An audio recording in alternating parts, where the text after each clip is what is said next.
Hi there, John Hively here. Today we're going to look at the history of the oligarchy in the United States.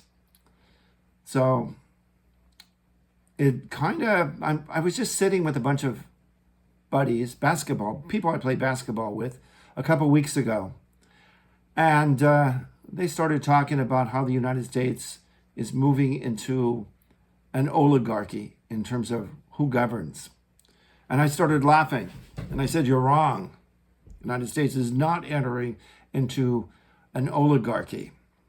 And they said they were shocked that I didn't believe that. And they asked me why I didn't believe that. Because we entered an oligarchy at least 4 decades ago. That's why. And that's the truth. So there's a history here. And we're going to get into the oligarchy. But the first thing to understand about the history of the oligarchy in the United States is that there was a loose oligarchy that ruled this nation more or less from its inception, 1787, that's when the Constitution was written, to 1933. The oligarchs weren't as powerful as the current oligarchs.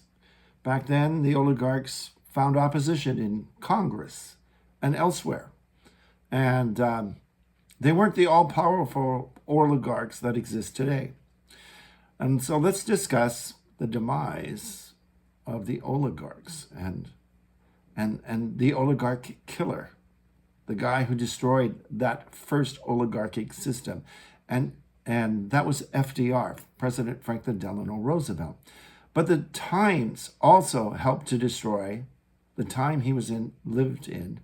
The time he was president was also a major killer to the oligarch, that original oligarchy. FDR established a democracy in the United States for the first time in its history. And then gradually, by 1969, the democracy began to unravel. By 1976, the oligarchs were fairly in control of the United States government. And by 1981, we probably were a completely oligarchic state. And if not by 1981, we were almost certainly one by December 1994, which I believe is the month that Bill Clinton betrayed the labor union movement and signed the NAFTA treaty, which exported millions of American jobs. And the Democratic Party at that point abandoned the labor union movement. So let's go back. What is an oligarchy? And let me give you how President Roosevelt, FDR, thought an oligarchy was. So he said on April 29th, 1938, when he spoke to Congress, he referred to the rise of Nazi Germany when he said, "Unhappy events abroad have retaught us two simple truths about the liberty of a democratic people. The first truth is that the liberty of a democracy is not safe if the people tolerate the growth of private power to a point where it becomes stronger than their democratic state itself. That, in its essence, is fascism. Ownership of government by an individual, by a group, or by any other controlling private power." Now, does fascism exist in the United States today? And is fascism an oligarchy? Well, if an oligarchy or a plutocracy is rulership by the rich or by a small group of people, well, then we fall under FDR's definition of fascism. And that's because in 2014, researchers from Princeton and Northwestern universities concluded in their study that the United States government is ruled solely by the wealthy. The study analyzed 1,779 policy issues from 1981 to 1982, which were years before the Citizens United decision. The researchers concluded, despite the seemingly strong empirical support in previous studies for theories of majoritarian democracy, our analysis suggests that majorities of the American public actually have little influence over the policies our government adopts. Americans do enjoy many features central to a democratic governance, such as regular elections, freedom of speech and association, and a widespread, if still contested, franchise. And a franchise is the right to vote. However, when the preferences of economic elites and the stands of organized interest groups are controlled for, and that's the billionaires, they wrote, the preferences of the average American appear to have only a minuscule, near zero, statistically non-significant impact upon public policy. So there you got it. You got it. Fascism, like in Nazi Germany, and we are constantly at war. And I don't know if you ever noticed that, except when the first 4 years of when Donald Trump was first president, we were still, however, involved in that war in Afghanistan. So it's constant war. We have fascism, plutocracy, oligarchy. It's all the same as far as I can tell. So anyway, getting on here. When FDR ran for public office for the presidency, for the Democratic Party nomination in 1932, he faced off against former New York Governor Al Smith.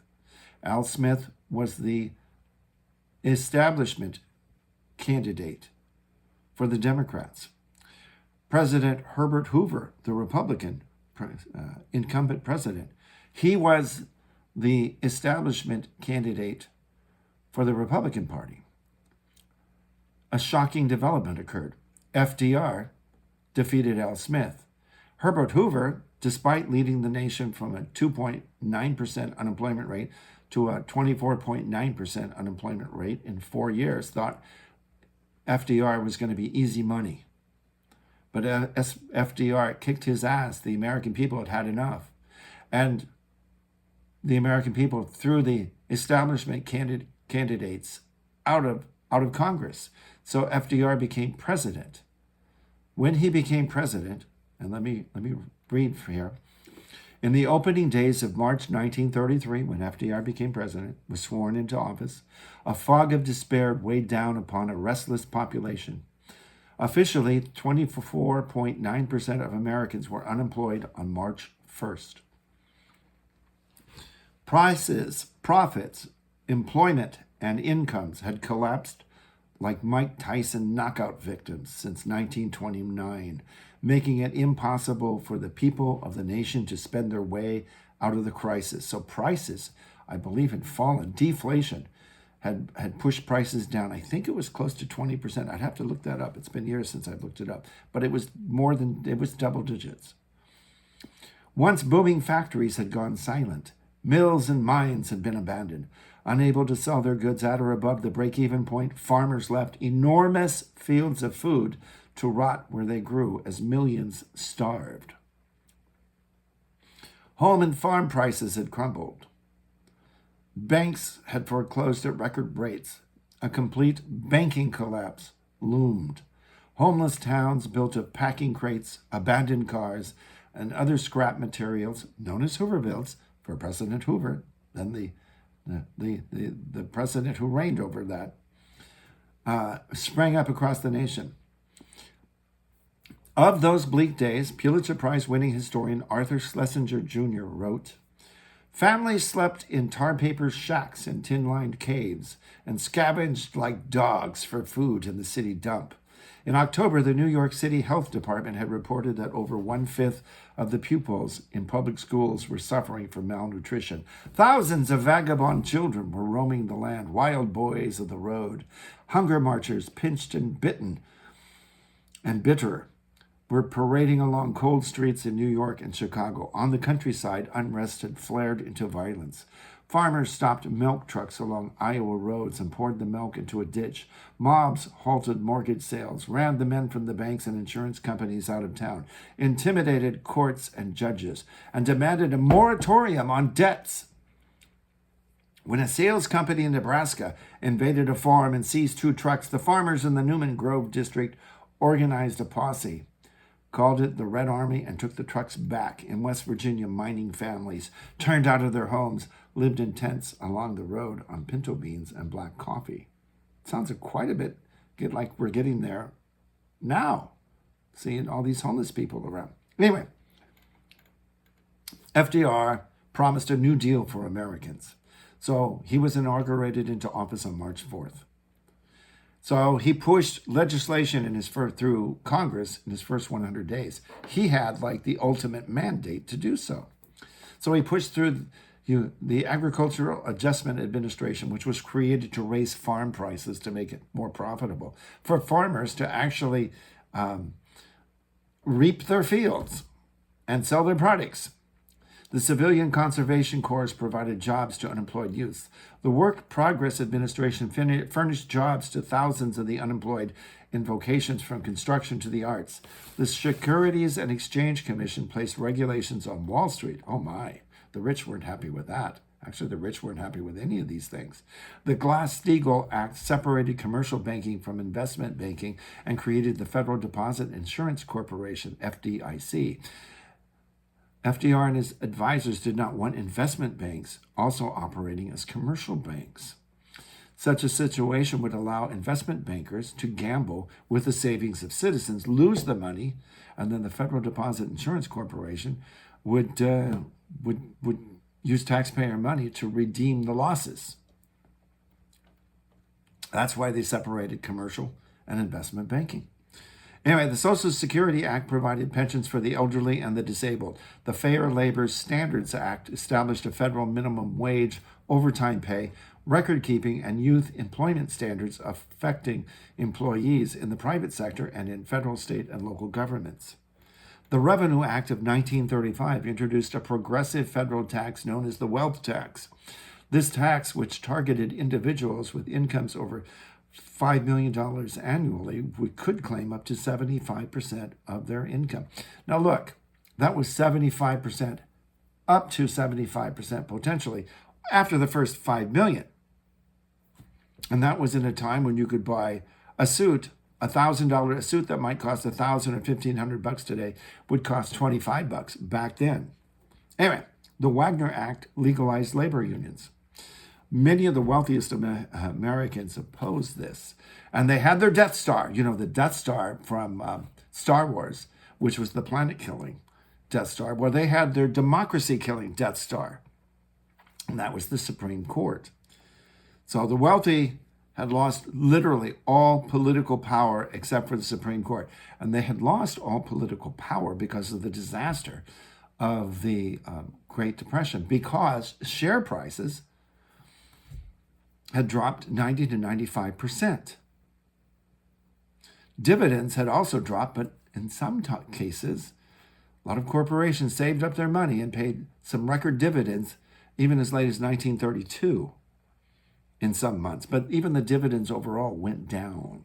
So their political power was shattered by the Great Depression, and somebody stepped into the void, and that was FDR. So next, we're gonna go into how FDR created a democracy by suppressing the Supreme Court, the last bastion of resistance in the federal government that the wealthy had. So anyway, if you're interested in the rest of the story, please like, subscribe, and share.